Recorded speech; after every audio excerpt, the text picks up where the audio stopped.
Our other big story tonight, the head of the Erie County SPCA holds back tears after releasing a sad and stunning report on suspected animal abuse at the Niagara County Animal Shelter.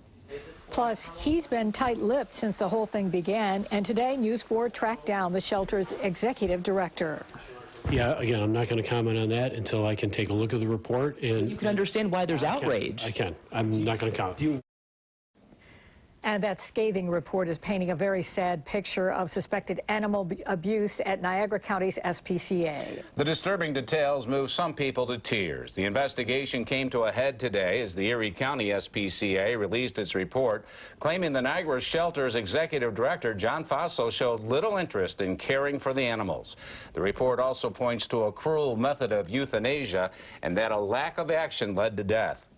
We begin our team coverage tonight with News 4 investigative reporter Luke Moretti. Luke? Yeah, a dysfunctional board of directors, totally improper procedures for euthanizing animals. Those are just a few of the serious concerns raised following an examination of the SPCA in Niagara County.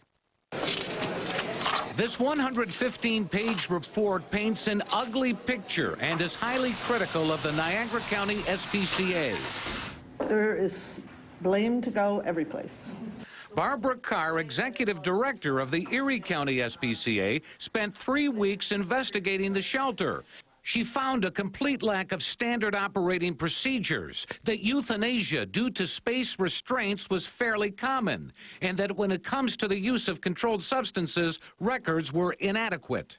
Carr choked up while describing a procedure known as intercardiac injection, a painful injection to the heart, she says, used to put down some animals. So animals, in my opinion, were given a vaccine, and we were given a shot, which I'm sure hurt, of wampum, and then that caused them to throw up. Why is this place still open? Why is it allowed to be open if things are going on like this?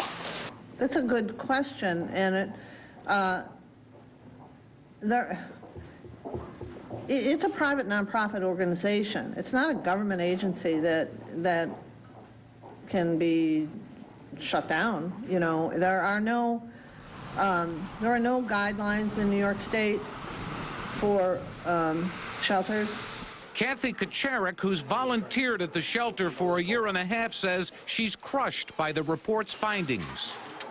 I just can't believe that people that are supposed to love animals would do this. Now that the findings of this investigation are out in the open, should the people of Niagara County have confidence in what's taking place here? If they don't take part at this point, more animals will definitely suffer. It is really important that the citizens of Niagara County make this shelter their shelter.